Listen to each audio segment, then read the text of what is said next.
নেওয়ার যে অ্যাকসেপ্টেন্সটা, এটা কিন্তু আসলে আমাদের এখন পর্যন্ত আমি মনে করি যে পরিপূর্ণভাবে গড়ে ওঠেনি। কারণ আমাদের যে দর্শক আমরা দেখেছি মাঠে, যে বাংলাদেশের যে ফুটবলের যে একটা জৌলস, সেটা হামজা চৌধুরী, সামিদ সোম বা অন্যান্য যারা খেলোয়াড় রয়েছেন তাদের নতুন সংযোজনের কারণে বাংলাদেশের ফুটবলের কিন্তু একটা জাগরণ তৈরি হয়েছে। তো সেই জাগরণকে সামনে রেখে আমাদের বাংলাদেশ ফুটবল টিম অবশ্যই আমি মনে করি যে অনেক বেশি উজ্জীবিত, কিন্তু আমাদের মাঠের পারফরমেন্স বা আমাদের যে ভালো খেলার ভিতরে যে ছোট ছোট যে ভুলগুলো হয়ে যায়, সেই ভুলগুলো যদি আমরা শুধরাতে না পারি তাহলে কিন্তু আমাদের এই সমস্যাগুলো থেকেই যাবে। সো আমার কাছে যেটা মনে হয়েছে যে বাংলাদেশ দল এগিয়ে গিয়ে আবার শেষ পর্যন্ত ড্র করতে পারতো, বাট লাস্ট মুহূর্তের গোলে আমরা হেরে যাই। এই যে লাস্ট মুহূর্তের গোলে হেরে যাওয়ার যে প্রবণতাটা, এখানে আমার কাছে মনে হয় যে কোচের কিছুটা হলেও কৌশল অবলম্বন করা উচিত ছিল।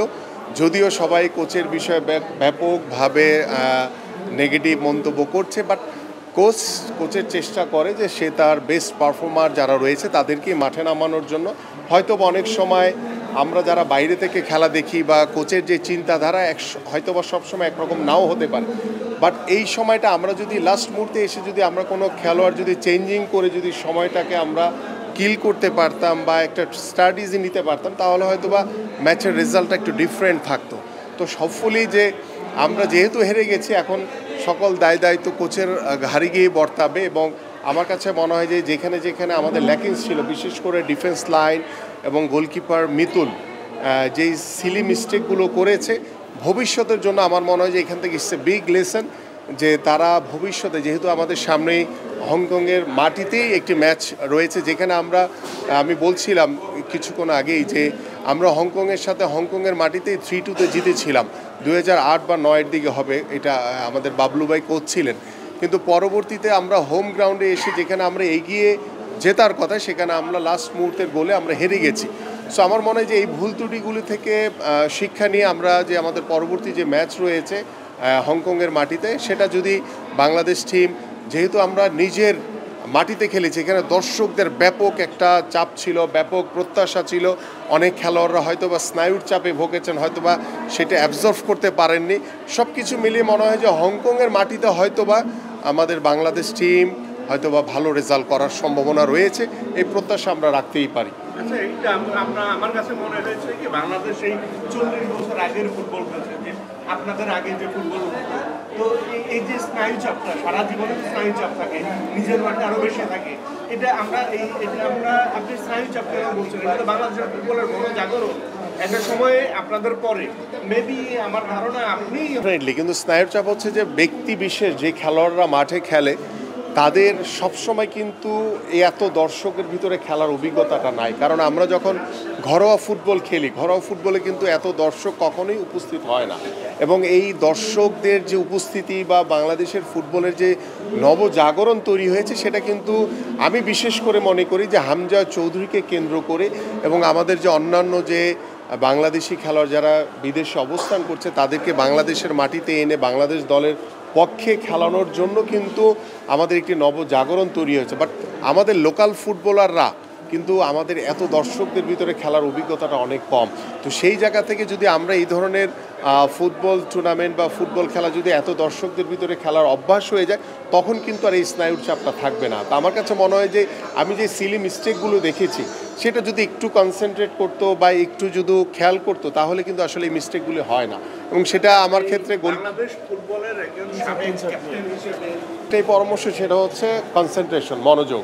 এবং আমি দর্শক ভরা গ্যালারিতে দর্শকরা খেলা দেখবে, এনজয় করবে, বাট আমার দর্শকদের দিকে তাকানোর দরকার নেই। আমার দরকার হচ্ছে আমার বলের দিকে তাকানো, আমি আমার খেলোয়াড় যারা রয়েছে সতীর্থ তাদের দিকে তাকানো। এবং দর্শকদের যে চাপটা যদি কোনো খেলোয়াড় নিয়ে ফেলে, তাহলে কিন্তু ভুল করার সম্ভাবনাটা অনেক বেশি থাকে। তো সেই জায়গা থেকে আমার কাছে মনে হয়েছে যে আমার যারা খেলোয়াড় রয়েছে 11 জন, তারা শুধু অপোনেন্ট টিমের যে অ্যাক্টিভিটিস রয়েছে সেদিকে খেয়াল রাখবে, তাদের যে স্ট্র্যাটেজি রয়েছে সেদিকে খেয়াল রাখবে। আমাদের কাজ হচ্ছে শুধু আমাদের যে ছোট যে বলটি রয়েছে সেই বলের দিকে শতভাগ কনসেন্ট্রেট করা এবং প্রত্যেকটি পজিশন ধরে রেখে যদি আমরা আমাদের যেই সামর্থ্য রয়েছে সেই সামর্থ্যর সাথে যদি ভালো ম্যাচ খেলতে পারি, তাহলে কিন্তু এন্ড অফ দ্য ডেতে এবং এন্ড অফ দ্য ম্যাচে কিন্তু আমরা ভালো রেজাল্ট করতে পারি। সো এই জায়গাটুকুতে আমার মনে হয় যে সব কিছু মাথা থেকে ঝেড়ে দিয়ে শতভাগ কনসেন্ট্রেট করা উচিত আমাদের প্রত্যেকটি মুহূর্তে। আমার কাছে মনে হয় এটা নিয়ে কোনো চয়েস আছে বলে মনে হয় না। আমি আপনার সাথে শতভাগ একমত যে হামজার মতো যদি একজন ফুটবলারকে ক্যাপ্টেনশিপের দায়িত্ব দেওয়া হয় তাহলে আমার কাছে মনে হয় যে বাংলাদেশ দলও অনেকটা নির্ভর হবে।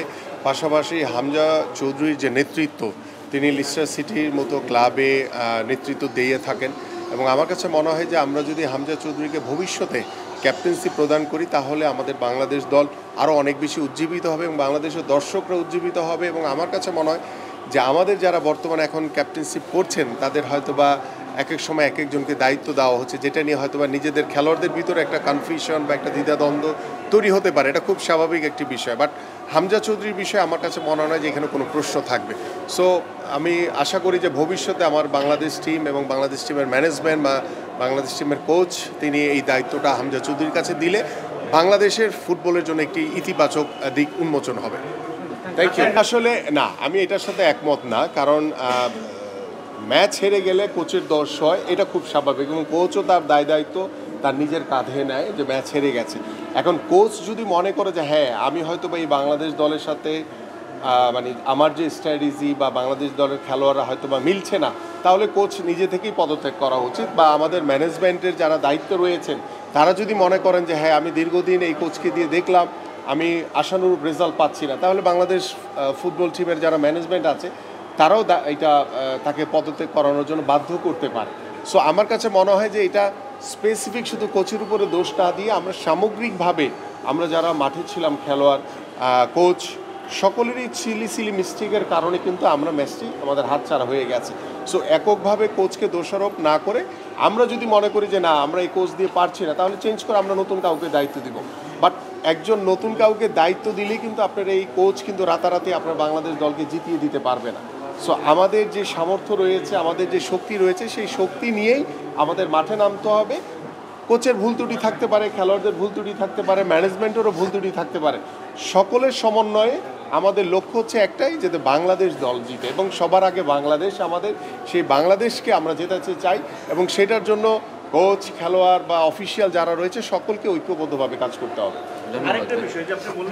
দেখেন, আমরা এই মনোবিজ্ঞানীর কথা আমরা যখন খেলেছি তখনও কিন্তু আমাদের সাথে কাজ করেছে।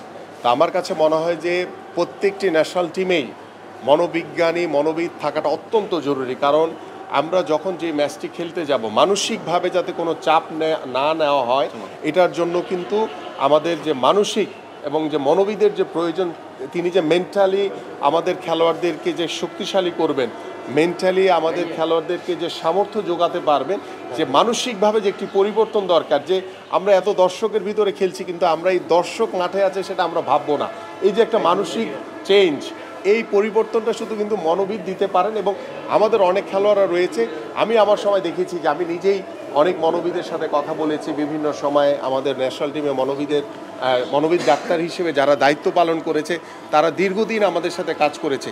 তো আমরা কিন্তু এই প্র্যাকটিসটা কিন্তু আমাদের সময় ছিল। বাট আমি জানি না বর্তমানে যে আমাদের কোনো বাংলাদেশ টিমে মনোবিদ আছে কিনা। যদি না থাকে তাহলে আমি মনে করি যে ইমিডিয়েটলি একজন মনোবিদ নিয়োগ দেওয়ার জন্য, যার মাধ্যমে বাংলাদেশ দলের খেলোয়াড়রা প্রত্যেকে আরও বেশি মানসিকভাবে উজ্জীবিত হবে, শক্তিশালী হবে এবং তাদের সামর্থ্যটাকে তারা বোঝাতে পারবে সর্বোচ্চভাবে। শেষ করেন ভাই।